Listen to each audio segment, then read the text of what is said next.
Actually, ang pinaka-favorite ko talaga subject actually is math and problem solving.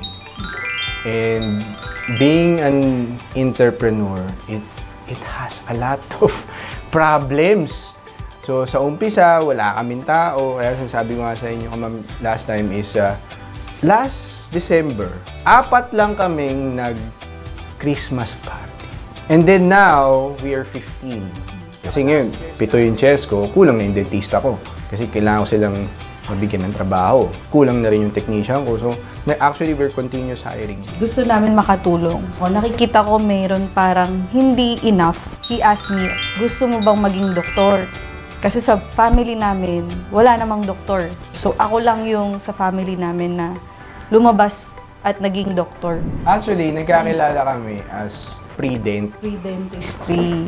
Classmates so, first kami. year college, doon kami nagkakilala. Natapos naman niya yung medtech, and nung kinasal na kami, sabi ko sa kanya, mag-optometrist ka na naman para makatulong ka din sa akin. Full support naman siya, so at the same time na nag-work ako, nag-aaral ako, sinusupport naman niya ako. Well, for me kasi, si Daddy kasi is a dentist and optometrist. So, kaya ko siya pinag-optometrist talaga actually kasi maganda kasi talaga ang optometrist. Marami siya natutulungan. Hindi lang naman siya as para gumawa lang ng salamin. Pero ang main practice talaga ni Daddy is yung dentist.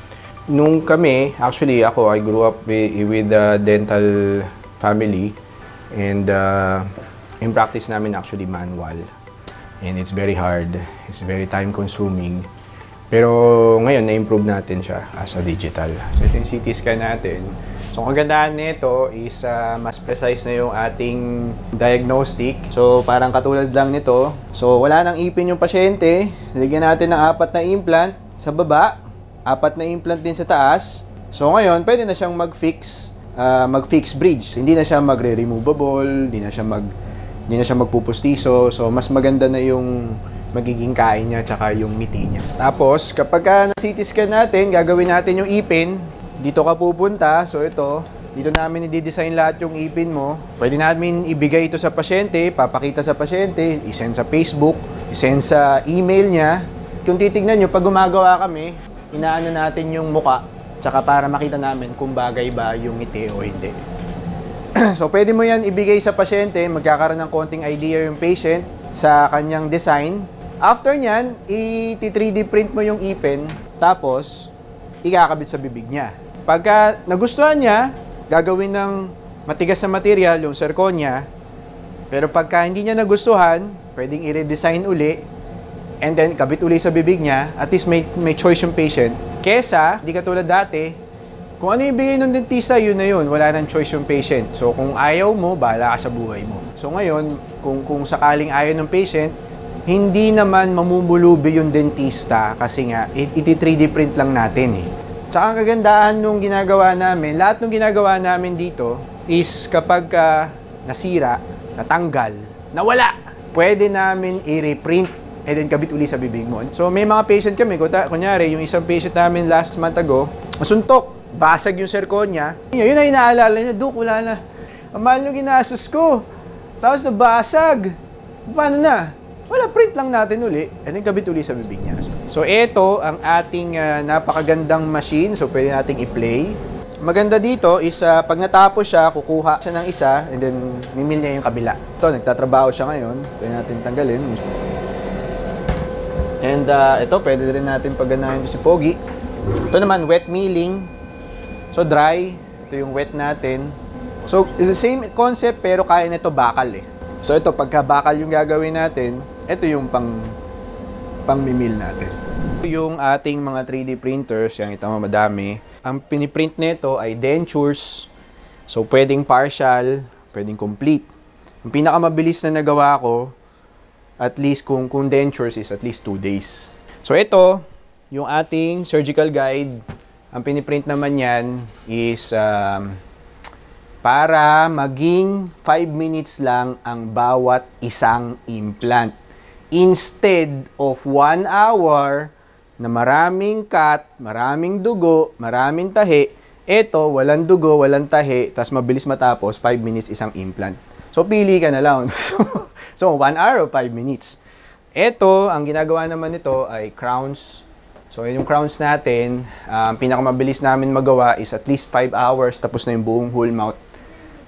Yun, nakagawa na kami na maraming beses na. So, one-day dentistry yung tawag doon. So, ito, ang ginagawa naman ito gumagawa ng model. So, mahirap kasi talaga mag-dentistry, lalo na pag magsusukat, nakakasuka, and ipupore namin yon. So, ito, ma-eliminate na namin yung pouring. So, ito yung laser namin. So, ang gandaan nito is mas lesser yung dugo kung sakaling magsa-surgery tayo, mas lesser. Ito naman, ang ating F1 plasma. Actually, ang implant ngayon, ang percentage ng kanyang success rate is 99% success rate. Mas tataas pa dahil nilagay namin yung implant dito sa plasma. Kasi pag nilagay namin dito yung implant, nagiging sponge yung implant. So parang nag-a-absorb siya ng dugo. So mas madali siyang gumaling, mas lesser yung pamamaga. Tapos, mas mabilis mag-integrate. Ibig sabihin, dumikit yung buto dun sa implant dahil sa kanya. Pag wala, 99% success rate naman, pero meron ako, mas mataas pa. And ito ang ating oral scan. So, imbis na susukatan yung nakakasuka, ito yung pansukat. So, ini-scan namin yung bibig ng patient, imbis na yung nakakasuka na pansukat. So, ito yung gagawin natin. So, mas napabilis namin lahat yung trabaho. This inspires me actually. Ang na-inspire kami kapag natapos mo, nagawa mo, and nagpasalamat na sa'yo. Yun lang naman ang gusto namin as a doctor. Sa practice ko, as you can see, marami ng commercial practice around the Philippines. What I wanted na hindi lang kami makilala as an optometrist lang. Marami kaming field or we have a lot to offer sa tao. Yun nga lang, nakikita lang ng mga tao sa amin is that we just only provide glasses.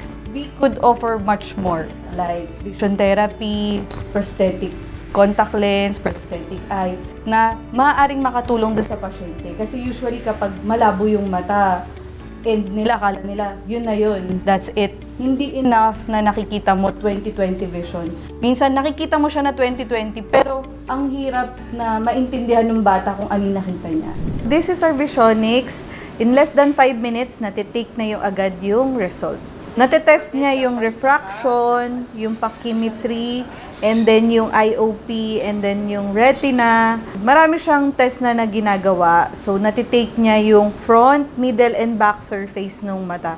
Overall anatomy ng buong mata. So, nai-evaluate natin kung ano bang section ng mata ang may problema. Ayan. So, tingnan muna natin siya. Kita mo yung difference? During the day, medyo malinaw or medyo precise ng onte. Pero during the night, tingnan mo, mas blurry yung edges.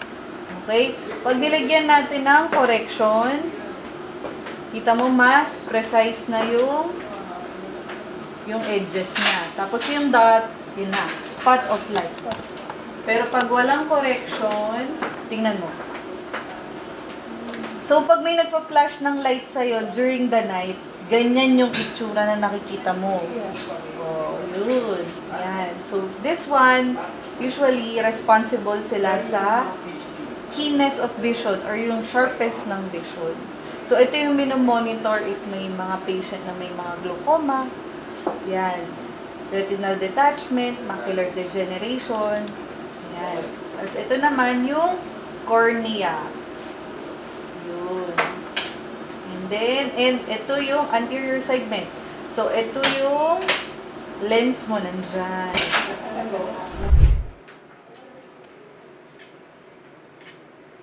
So, this is our digital slit lamp. It assess dry eye and also assess the anatomy of the eye.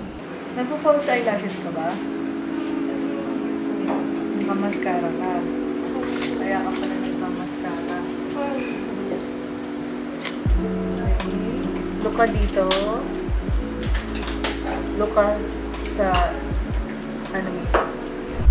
Colorblind ka ba?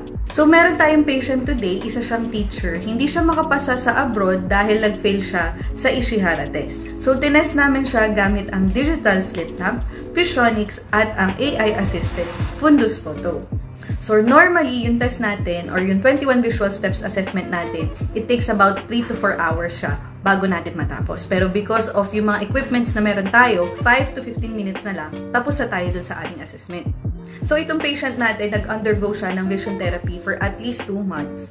And then, nung una kaming nagkita, 1/24 yung kanyang score. Pero today, 24/24 na yung kanyang score. Nag-text siya na nakapasa na siya sa kanyang medical and visual assessment. Ngayon, isa na siyang ganap na teacher sa ibang bansa. So, this is the Spectron. So, this is what I usually use for patient with color deficiency and learning-related problems. So, my advice to continue to study, continue to learn more, to be able to provide more dun sa patient. Sino ba ang tutulong sa pasyente kung hindi kami din? Kung hindi naman kami mag-i-introduce ng bagong gamit sa kanila, how would they know? Don't waste your time. Because I wasted so much on my younger years. Keep studying, keep learning, keep talking. Sa umpisa, kailangan mo itaas yung skill level ng how you communicate. Very important. Take care of yourself first. You take care of the body, physically and mentally. For me, life is like a game.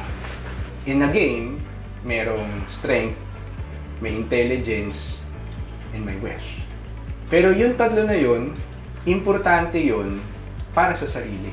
Pero, to tell you the truth, what makes me happy is my family.